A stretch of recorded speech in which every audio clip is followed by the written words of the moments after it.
Sir, വിഴിഞ്ഞം തുറമുഖത്ത് പുതിയ വികസന മാതൃകകൾ ഇനിയും അനിവാര്യമാണ്. നമുക്കറിയാം.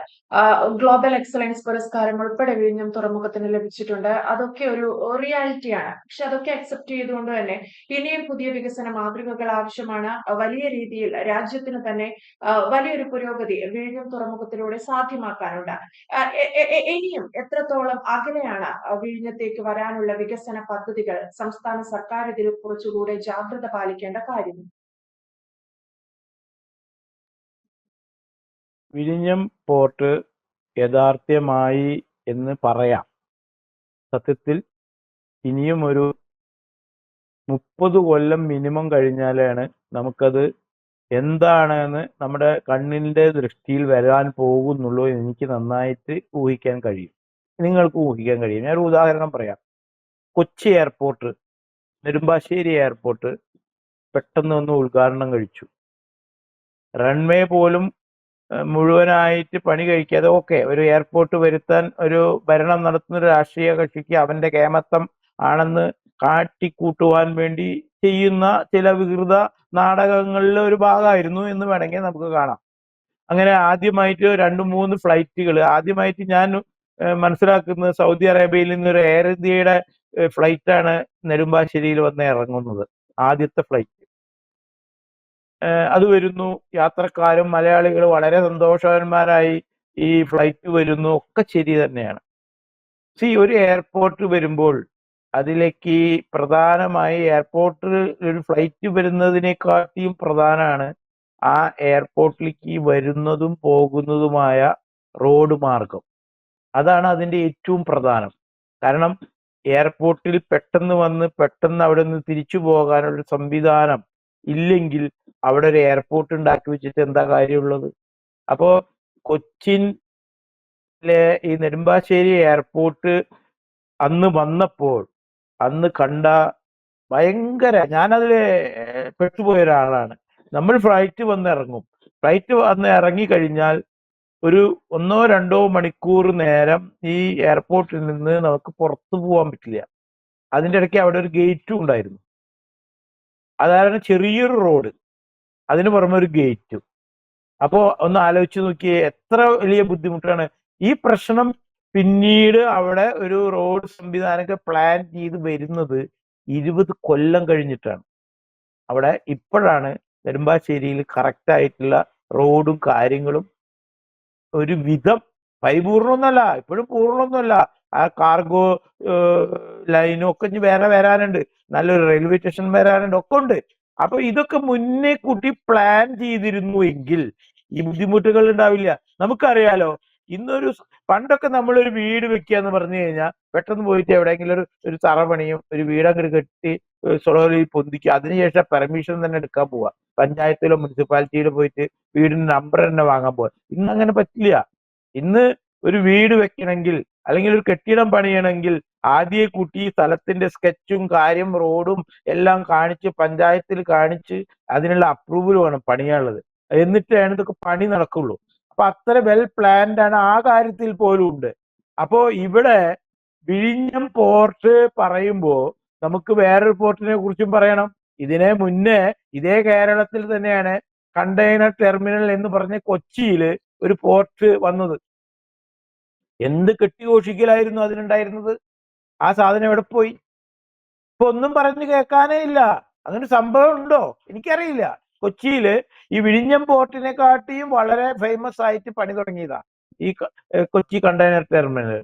അവിടെ ഒരു പോർട്ട് വന്നില്ല. അപ്പൊ നമ്മുടെ അവിടെ ഒരു വിഴിഞ്ഞം പോർട്ട് വരുന്നത് നമുക്ക് ആഹ്ലാദിക്കാം, സന്തോഷിക്കാം.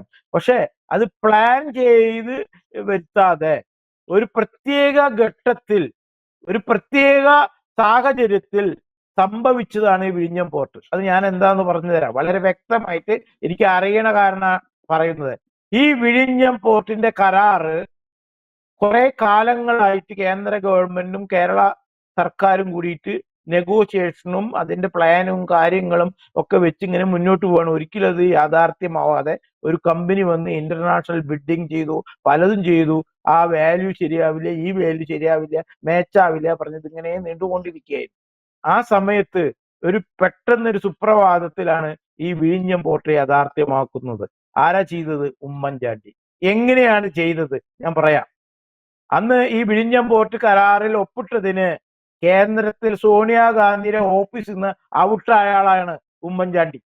അതിനുശേഷം ഡൽഹിയിൽ ഉമ്മൻചാണ്ടിക്ക് സ്ഥാനം കിട്ടിയിട്ടില്ല ഈ വിഴിഞ്ഞം പോർട്ട്. കാരണം എന്താ വെച്ചെങ്കിൽ ഈ പോർട്ടിന്റെ കമ്മീഷൻ സോണിയാഗാന്ധിക്ക് കിട്ടിയില്ല. അതാണ് അതിന്റെ സത്യം. അതവിടെ നിൽക്കട്ടെ. ഈ വിഴിഞ്ഞം പോർട്ട് ഇവിടെ വരാൻ പ്രധാന കാരണക്കാരൻ ഈ യമനിലെ തീവ്രവാദികളാണ്. ഈ വിഴിഞ്ഞം പോർട്ട് നമുക്ക് പെട്ടെന്ന് അനുവദിച്ചു തരുവാനുള്ള കടാക്ഷം കാണിച്ചത് അന്ന്. അതിന്റെ കഥ എന്തെന്ന് വെച്ചാൽ, യമനിൽ കലാപം പുറപ്പെട്ടു. തീവ്രവാദികൾ തമ്മിൽ ഭയങ്കര യുദ്ധവും ബോംബിടലും മറ്റ് സങ്കീർണമായിട്ട് വരാൻ തുടങ്ങി. ആ സമയത്ത് ഇന്ത്യയുടെ വിദേശകാര്യമന്ത്രി സുഷമ സ്വരാജ് അവര് ഒരു പ്രഖ്യാപനം നടത്തി, യമനിലുള്ള എല്ലാവരും ഉടൻ തന്നെ തിരിച്ചു പോരണം, അവിടെ യുദ്ധം ഭയങ്കര ശക്തമാവാൻ പോവുകയാണ് എന്ന് പ്രഖ്യാപിച്ചു. അങ്ങനെ ദിവസങ്ങളോളം നീങ്ങിക്കൊണ്ടിരുന്നു. കുറെ പേര് ഈ പറഞ്ഞതൊന്നും കേട്ടില്ല, തിരിച്ചു പോകുന്നില്ല. അന്ന് ഒരു ഫാദർ, ഒരു മലയാളിയായ ഫാദർ അവിടെ കുടുങ്ങി കിടന്നിട്ടുണ്ട്. അങ്ങനെ ഈ യുദ്ധത്തിലെ തീവ്രവാദികള് ഒരു 44 നേഴ്സസിനെ ഹൈജാക്ക് ചെയ്ത് കൊണ്ടുപോയി. അവരെ അവരുടെ കേന്ദ്രത്തിൽ കൊണ്ടുവച്ച് ഇരുത്തിയിട്ട് നെഗോഷിയേഷൻ തുടങ്ങി. നെഗോഷിയേഷൻ പറഞ്ഞ ബ്ലഡ് മണി, അതായത് വലിയ തുക എമൗണ്ട് പൈസ ചോദിക്കുക, തന്നെയാണ് ഇതിന്റെ നെഗോഷിയേഷൻ. ഇത് തന്നെയായിരുന്നു ആ ഫാദറിനും ഉണ്ടായത്.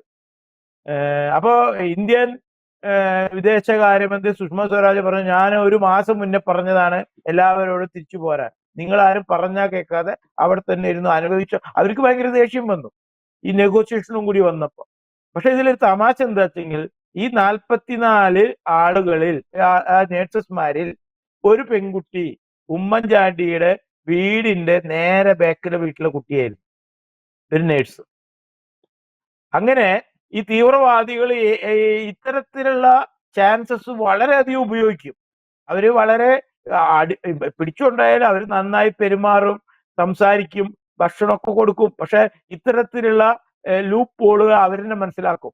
എന്നിട്ട് ഈ തീവ്രവാദികൾ എന്ത് ചെയ്തു, ഈ നേഴ്സിനെ കൊണ്ട് ഉമ്മൻചാണ്ടിയെ, കാരണം അവര് നേരിട്ട് ഫാമിലി ഫ്രണ്ട്സാ, തൊട്ട ബാക്കിലെ വീടാ, ഈ നേഴ്സിനെ കൊണ്ട് ഉമ്മൻചാണ്ടിയെ വിളിക്കും. ഉമ്മൻചാണ്ടിയോട് നിലവിളിച്ച് കരയാണ്. ഉമ്മൻചാണ്ടിക്ക് ഇവരെ ഇതിൽ എന്തെങ്കിലും ഒരു കാര്യം ചെയ്തില്ലെങ്കിൽ വലിയ പ്രശ്നമായിട്ട് മാറും. അങ്ങനെ ഉമ്മൻചാണ്ടി ഡൽഹിക്ക് വിട്ടു. സുഷമ സ്വരാജിനോട് പറഞ്ഞു, ഇത് എന്തെങ്കിലും ചെയ്യണം, ഇങ്ങനെ ഒരു സംഭവമാണെന്നൊക്കെ പറയുമ്പോൾ സുഷമ സ്വരാജ് കുറെ ചിത്ത പറഞ്ഞു, ഞാനിതിൽ ഇനി ഇടപെടില്ല, ഞാൻ എല്ലാവരോടും തിരിച്ചു പോരാൻ പറഞ്ഞതല്ലേ. അങ്ങനെ ചൂടായി പോന്നു. നെക്സ്റ്റ് ഡേ വീണ്ടും ചെല്ലുകയാണ്. ഈ കുട്ടി ദിവസം വിളിക്കുകയാണ്. അങ്ങനെ നെക്സ്റ്റ് ഡേ വീണ്ടും ഡൽഹിക്ക് പോകുന്നു. അന്നത്തെ ഉമ്മൻചാണ്ടിയുടെ ഭരണത്തിലെ ഇത് എടുത്തു നോക്കിയാൽ ഇത് ഓരോ ദിവസവും നമുക്ക് കാണാൻ പറ്റും. വീണ്ടും അവിടെ ചെല്ലുന്നു. അങ്ങനെ സുഷമ സ്വരാജ് പറഞ്ഞു, ഓക്കെ, ഞാന് ഇതിന്റെ ഒരു ഒത്തുതീർപ്പ്, ഇതെങ്ങനെ ഇതിലേക്ക് ഞാൻ പോകാം, പക്ഷെ തീർച്ചയായിട്ടും അവർ ബ്ലഡ് മണി ചോദിക്കും. ആ പൈസ കേന്ദ്രം ഒന്നും കൊടുക്കില്ല, അതിനുള്ള സംവിധാനം ഉമ്മൻചാണ്ടിയുടെ കയ്യിലുണ്ടോ ചോദിക്കാൻ. അപ്പൊ ഉമ്മൻചാണ്ടി കുറെ നേരം സൈലന്റ് ആയിട്ടിരുന്നു. അവസാനം ഉമ്മൻചാണ്ടിയോട് പറയാണ്, അവിടെ ഒരു ഫാദർ ഹൈജാക്ക് ചെയ്ത് വെച്ചിട്ടുണ്ട്, വേറെയും കേസുകളുണ്ട് UP-ന്ന്.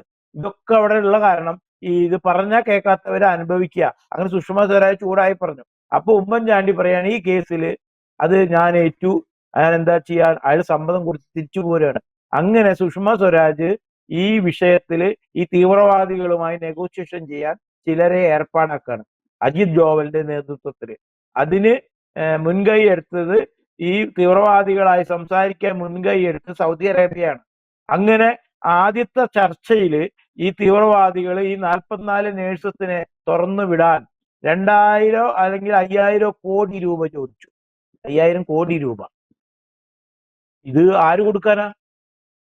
ഉമ്മൻചാണ്ടിയോട് സുഷമ സ്വരാജ് ഇത് പറയാണ്.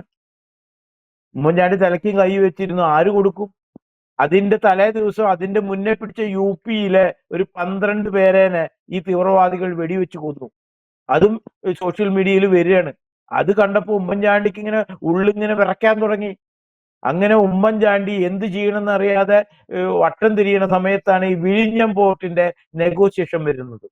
അദാനി ഗ്രൂപ്പ് ഇതിന് ബിഡ് ചെയ്തിട്ടുണ്ട്. അപ്പൊ ഇതിൽ കോൺട്രാക്ട് സൈൻ ചെയ്താൽ, അപ്പൊ ആരൊരു ബുദ്ധി പറഞ്ഞു കൊടുത്തു, ഒരു 3000 കോടി കൈക്കൂലി അയാളോട് തരാൻ അയാളോട് തരാൻ പറയാൻ പറഞ്ഞു. അങ്ങനെ അയാളുമായിട്ട് രഹസ്യ ചർച്ച തുടങ്ങി. ഇവിടെ തീവ്രവാദികളായിട്ടും ചർച്ച തുടങ്ങി. ഈ 3000 2000 എന്നുള്ളത് 1000ത്തിലേക്ക് ഈ ചർച്ചയിൽ അവിടെ എത്തിച്ചു. ഇവിടെ ഈ കമ്മീഷൻ 3000 കൊടുക്കാൻ പറ്റില്ല പറഞ്ഞ അദാനി, എന്നിട്ട് 2500 2000 ഒന്നും അയാൾക്ക് കൊടുക്കാൻ പറ്റില്ല. അവിടെയും ഞാൻ മനസ്സിലാക്കുന്നത് ഒരു 1000 1200 കോടിയിൽ വിഴിഞ്ഞം പോർട്ട് കമ്മീഷൻ കൊടുത്തുകൊണ്ട് കരാർ റെഡിയാവാണ്. ഇതിന്റെ കമ്മീഷൻ സോണിയാഗാന്ധിക്ക് കിട്ടിയില്ല. അതിലാണ് ഉമ്മൻചാണ്ടി ഡൽഹിയിൽ നിന്ന് ഔട്ടായത്. മനസ്സിലാക്കണം. എന്നിട്ട് ഈ പൈസ സൗദി അറേബ്യ ചോദിക്കുന്നുണ്ട്, ഈ പൈസ തീവ്രവാദിക്ക് ആരെത്തിക്കും, എങ്ങനെ എത്തിക്കും? അപ്പോ ഉമ്മൻചാണ്ടി പറയുന്നുണ്ട്, അത് ഞാൻ അതിനുള്ള ഏർപ്പാട് സുഷമ സ്വരാജിനെ കൊണ്ട് പറയിപ്പിച്ചു. അങ്ങനെ ഈ പൈസ അവിടെ അവരുടെ കയ്യിൽ എത്തുന്നു. ഈ നേഴ്സസ് പിന്നെ അവിടുന്ന് വിട്ട് അവര് ഡൽഹിയിൽ വരുന്നു. ഡൽഹിയിൽ നിന്ന് കാലത്ത് ഫ്ലൈറ്റിൽ 3:30 മണിക്ക് കൊച്ചിയിൽ വരുന്ന സമയത്ത് ഉമ്മൻചാണ്ടിയും ഭാര്യയും ഈ കാലത്ത് പുലർച്ചെ 3 മണിക്ക് കൊച്ചി എയർപോർട്ടിൽ കാത്തു നിൽക്കുന്ന വീഡിയോ ഇന്നും നിങ്ങൾക്ക് യൂട്യൂബിൽ കിട്ടും. ഈ പെൺകുട്ടിയെ വിളിച്ചു കൊണ്ടുപോയി. കൂട്ടത്തിൽ അന്ന് 10 കുട്ടികളെ വന്നുള്ളൂ. ബാക്കിയുള്ള കുട്ടികൾ ഡൽഹിയിൽ വേറെ ഫ്ലൈറ്റിലാണ് വന്നു. ഇതൊക്കെ ഇവിടെ നടന്ന സംഭവമാണ്. അപ്പോൾ ഈ തീവ്രവാദികൾ കാരണമാണ് വിഴിഞ്ഞം പോർട്ട് പെട്ടെന്ന് ഇവിടെ യാഥാർത്ഥ്യമായത്. പക്ഷേ അതിന്റെ മറ്റുള്ള ഇൻഫ്രാസ്ട്രക്ചർ ഒന്നും തന്നെ ഇപ്പോഴും ആയിട്ടില്ല.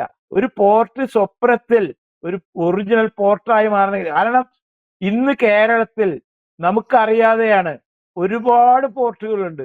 പൊന്നാനി പോർട്ടുണ്ട്, കാലിക്കറ്റ് പോർട്ടുണ്ട്, കാസർഗോഡ് പോർട്ടുണ്ട്, ചാവക്കാട് പോർട്ടുണ്ട്, കൊച്ചി പോർട്ടുണ്ട്, ഈ വിഴിഞ്ഞം പോർട്ടുണ്ട്, കൊല്ലത്ത് പോർട്ടുണ്ട്, തിരുവനന്തപുരത്ത് പോർട്ടുണ്ട്.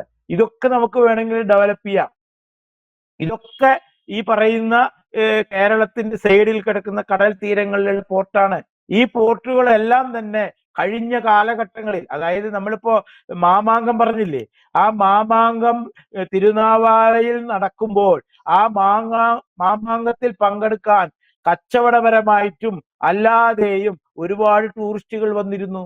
ആ ടൂറിസ്റ്റുകൾ പണ്ടത്തെ എന്താണ് പായക്കപ്പലുകൾ കൊണ്ടുവന്ന് നിർത്തിയിരുന്നത് പൊന്നാനി ഈ പോർട്ടിലായിരുന്നു. ആ പൊന്നാനി പോർട്ടിൽ ഈ പായക്കപ്പലുകൾ കൊണ്ടുവന്ന് നിർത്തി വിദേശികൾ തിരുനാവായയിൽ വന്ന് പോയിരുന്നു. അപ്പോ ഈ പോർട്ടുകൾ, ഈ കേരളത്തിൽ ഇത്രയും പോർട്ടുകളുണ്ട്. അതിൽ ആദ്യം നമ്മൾ ഡെവലപ്പ് ചെയ്യാൻ നോക്കി ഏത്? കൊച്ചി. അതാണ് കണ്ടെയ്നർ ടെർമിനലൊക്കെ വന്നു. പക്ഷെ അതൊന്നും നമ്മൾ വിചാരിച്ച മാതിരി ഉണ്ടായിട്ടില്ല.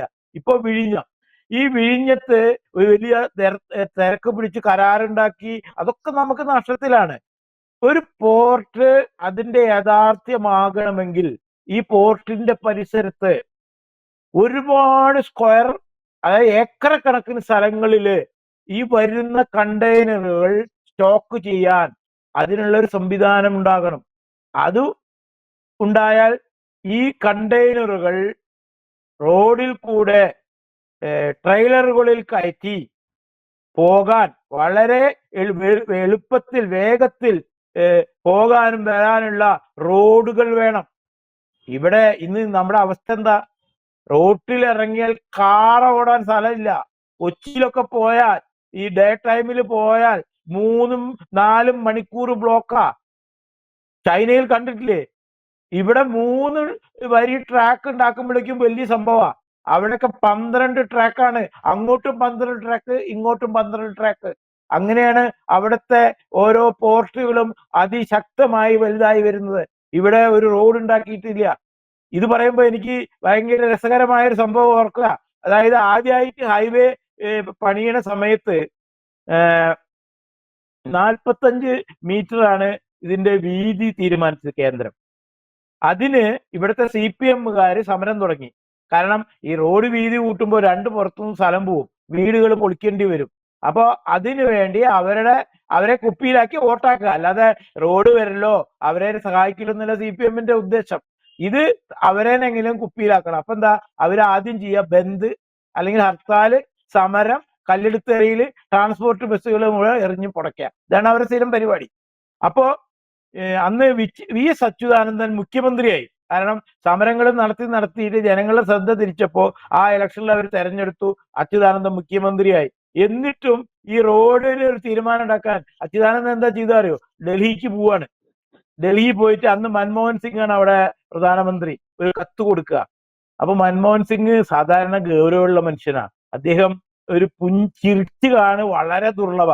അപ്പൊ ഈ അച്യുതാനന്ദന്റെ എഴുത്ത് വായിച്ചപ്പോ ഈ മൻമോഹൻ സിംഗ് പൊട്ടി പൊട്ടി ചിരിക്കുക ചെയ്തത്. അപ്പൊ എന്താ സംഭവം എന്ന് വിചാരിച്ചാൽ, ഈ കത്തില് 45 മീറ്റർ റോഡ് 30 മീറ്റർ താഴെ ആക്കണം എന്നുള്ള റിക്വസ്റ്റാ.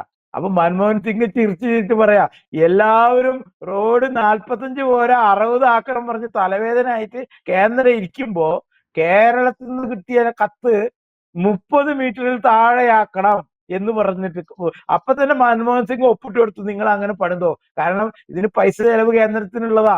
അങ്ങനെ ഈ റോഡ് തൃശ്ശൂരിൽ നിന്ന് വരുമ്പോ വാളയാറിലേക്ക് പോകുമ്പോ ഒരു മിക്ക സ്ഥലത്തും കുതിരാൻ കഴിഞ്ഞാൽ 2 വരി പാതയായിട്ടാണ് പണിതിരിക്കുന്നത്. അത് നിയമപരമായി തെറ്റാണ്. ഒരു ഹൈവേ, ഇത്തരത്തിലെ ഇന്റർനാഷണൽ ഹൈവേ പറഞ്ഞാൽ മിനിമം 3 ട്രാക്ക് അങ്ങോട്ടും 3 ട്രാക്ക് ഇങ്ങോട്ടും വരണം. അപ്പോഴേ അത് വേൾഡ് ഇതിൽ അംഗീകരിക്കുള്ളൂ. ഇപ്പൊ എന്തായി, BJP വന്നപ്പോ അന്നത് പണിതു താൽക്കാലികമായിട്ട് 2 വഴിയായിട്ട്. അന്നുള്ള ആ സൈഡിലൊക്കെ പൊളിച്ചു, ഈ റോഡ് ഇങ്ങനെ പോയിക്കൊണ്ടിരിക്കും. ഇപ്പൊ എന്തായി, BJP വന്നപ്പോ അതിൽ ഇന്റർനാഷണൽ ആയിട്ട് പലതരം പ്രശ്നങ്ങൾ വന്നു, അവിടെ തുരങ്കം പണിതു. ഇപ്പൊ അത് വീണ്ടും ഈ 3ാമത്തെ ട്രാക്ക് അവിടെ വീണ്ടും പണി തുടങ്ങിയിരിക്കുക. വീണ്ടും എന്തായി, ഈ 2 സൈഡിലുള്ള വീടുകൾ വീണ്ടും പൊളിച്ചു കളയുകയാണ്. അപ്പോ ഇതൊക്കെ മുന്നേ കൂട്ടി പ്ലാൻ ചെയ്തിരുന്നു എങ്കിൽ ഈ 3 ട്രാക്ക് അല്ല വേണ്ടത്. ഇത് ആദ്യ കൂട്ടി 12 പണിതിരുന്നു എങ്കിൽ ഈ വിഴിഞ്ഞം പോർട്ട് ഒരു യഥാർത്ഥമായിട്ട് ഈ കേരളത്തിലെ പോർട്ടായ ഇത്രയും വലിയ പോർട്ട് പണിതിട്ട് അതിൽ വരുന്ന ചരക്കുകളായ കണ്ടെയ്നറുകൾ ട്രെയിലറുകളിൽ കയറി ഈ കേരളത്തിൽ കൂടെ വാളയാർ ചെക്ക് പോസ്റ്റ് കടന്ന് ഇന്ത്യയിലെ എല്ലാ സംസ്ഥാനങ്ങളിലും, അതിനു പുറമെ നേപ്പാള്, ചൈന, പാകിസ്ഥാൻ തുടങ്ങിയ രാജ്യങ്ങളിലേക്കൊക്കെ തന്നെ ബൈ റോഡ് നമുക്ക് പലതരം വലിയൊരു ഒരു ഒരു വലിയ വലിയ ഒരു പ്രതീക്ഷ തന്നെ നമുക്ക് അതിലുണ്ട്. അതിന്റെ ഗുണം ആർക്കാണ് കിട്ടുന്നത്? കേരള സംസ്ഥാനത്തിനാണ്. ഈ പോർട്ടിൽ എന്ത് സാധനം വന്ന് ഇവിടെ വന്ന് ഇറക്കി കൊണ്ടുപോകുമ്പോൾ അതിന്റെ ഒരു നികുതിയായിട്ടും മറ്റു തരത്തിലുള്ള കാര്യങ്ങളായിട്ടും സംസ്ഥാനത്തിന് ഒരു വരുമാനം വരികയാണ്. ഇത് ചിന്തിക്കാനുള്ള ബോധം ഇവിടെ ഭരിച്ചവർക്ക് ഉണ്ടായില്ല. അതിട്ട് ഉണ്ടാവുമെന്ന് എനിക്ക് തോന്നുന്നില്ല. അതാണ് കേരളം ഈ ലെവലിൽ എത്തിയത്. വിഴിഞ്ഞം പോർട്ടും ഇനി എത്ര കാലം ഇത് ഒറിജിനൽ പോർട്ടായി മാറണമെങ്കിൽ എടുക്കുമെന്ന് നമുക്ക് സ്വപ്നം കണ്ടിരിക്കാനേ പറ്റുള്ളൂ. എന്തായാലും സാർ സൂചിപ്പിച്ചതുപോലെ വിഴിഞ്ഞം പോർട്ട് ഈ രീതിയിലൊക്കെയാണ് ഇത്തരത്തിൽ ഒരു പുരോഗതിയിലേക്ക് എത്തിയത്. ഇനിയും ഒരു 30 വർഷത്തോളം കാത്തിരിക്കേണ്ടി വരും യഥാർത്ഥ വിഴിഞ്ഞം പോർട്ടിന്റെ വികസനം എന്താണെന്ന് മനസ്സിലാക്കാൻ. വ്യക്തമാണ്. Thank you sir.